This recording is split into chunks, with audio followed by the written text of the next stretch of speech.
poder do Nika tem ligação direta com um estudo científico feito em 2017. Será que o Akainu tem ligação mais profunda com os revolucionários? O Luffy tá realmente sofrendo no poder da pica? O que despertou o robô antigo há 200 anos atrás? Bom, vamos falar sobre tudo isso e muito mais nesse review análise do capítulo 1092 de One Piece. Então pegue sua bolacha biscoito junto com seu café e vamos para mais um vídeo. Bom, o capítulo começa com um incidente incomum acontecendo no dia anterior, lá na terra de Marijoize. Cara, o Kuma finalmente chegou no topo. Vemos então ele usando o poder Impacto de Urso, que mesmo naquele estado tá muito poderoso como sempre.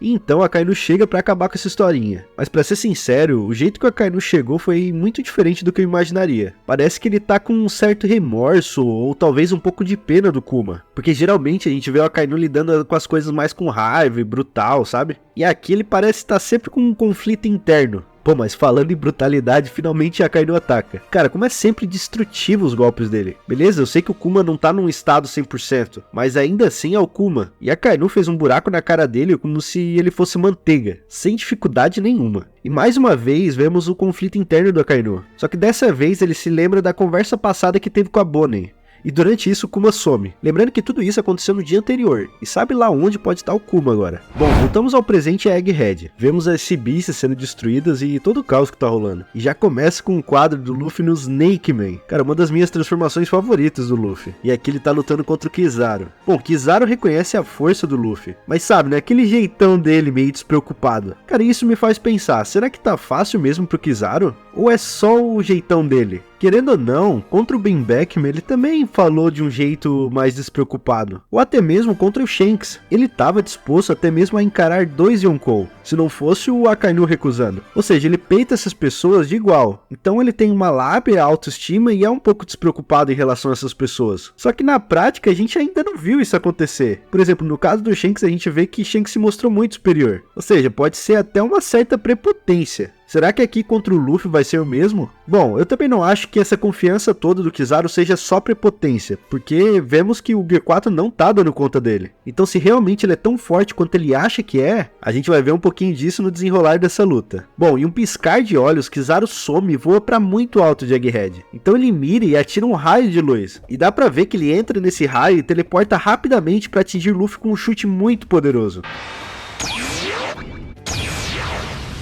Que pra mim eu acho que esse é o golpe mais forte do Kizaru mostrado na obra até então, e o que joga o Luffy pra muito longe, e que no caminho acaba destruindo o robô dos sonhos de Vegapunk, e faz o Kizaru ter algumas lembranças de quando o Vegapunk criou esse robô. Então tivemos um breve diálogo de Kizaru com a Bonnie, que já foi interrompida com ela atacando ele. Eu achei bem legal que o Kizaru não quer machucar ela, afinal ele só tá ali pra completar a missão de matar o Vegapunk, e é visível mais uma vez um outro almirante que tá com um pouco de conflito interno, mas mesmo assim ele tá disposto a obedecer às ordens de qualquer maneira. E quando menos esperávamos, uma mão gigante agarra o Kizaru, e sim, é o Luffy. Nossa, e como ele voltou rápido. E outra, é visível que o Luffy tomou bastante dano das barreiras, afinal ele passou por duas. Mas aparentemente ele não sofreu dano nenhum do golpe do Kizaru. E como eu falei antes, esse foi o golpe do Kizaru mais forte mostrado até agora. Bom, e agora com o Luffy gigante no seu despertar da fruta, a gente finalmente vai ver uma luta séria. Tá, não tão séria assim. Bom, mas o que chamou mais atenção nesse capítulo, por incrível que pareça, não foi essa luta, mas sim esse robô antigo despertando. Cara, e tá bem claro que o motivo são os tambores da libertação exalando do Luffy. Tá, então vamos falar sobre isso. Primeiro, por que o robô despertou só agora? Porque antes o Luffy também mostrou essa forma e ele não tinha despertado na luta contra o Lucci. Bom, uma resposta simples seria que o som dos tambores saindo do coração de Luffy não estavam alto o suficiente. Aí você pode estar falando, ah, mas isso é bobagem, o que tem a ver energia para despertar o robô com o som dos tambores do Luffy? Bom, é aí que tá, esse estudo científico feito em 2017 reforça isso. E o Sol teria batimentos cardíacos. Esses estudos deverão ajudar a entender como a energia é liberada e dissipada na atmosfera solar durante explosões tão poderosas. Uma equipe de pesquisadores descobriram uma série de explosões de rádio em uma frequência de 10 a 20 segundos saindo do Sol, com o que fizeram elas serem comparadas a batimentos cardíacos, emanando de uma explosão solar milhares de quilômetros acima da superfície do Sol. E cientistas afirmam que essas ondas que fazem essa irregularidade de mais energia sendo exalada ou menos energia. Ou seja, quanto mais rápido e forte o coração de Luffy bater,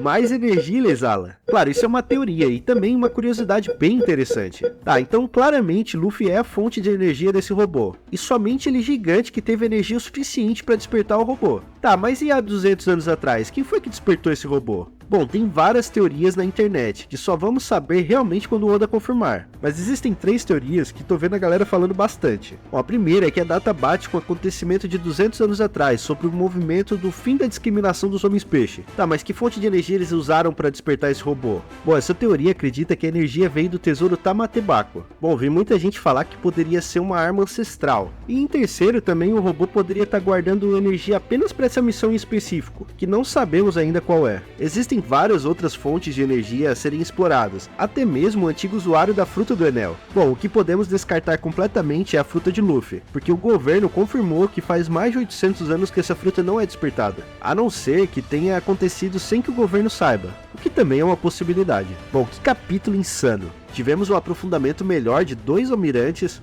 tivemos um gostinho da luta de Luffy com Kizaru, e agora essa revelação bombástica no final do robô despertando. E pessoal, One Piece só fica melhor a cada dia, e as coisas vão cada vez melhorar conforme vamos descobrindo segredos e mistérios e interligando as coisas. Bom, esse foi o vídeo review do capítulo, eu espero que tenham gostado, obrigado por assistir até aqui e até o próximo vídeo.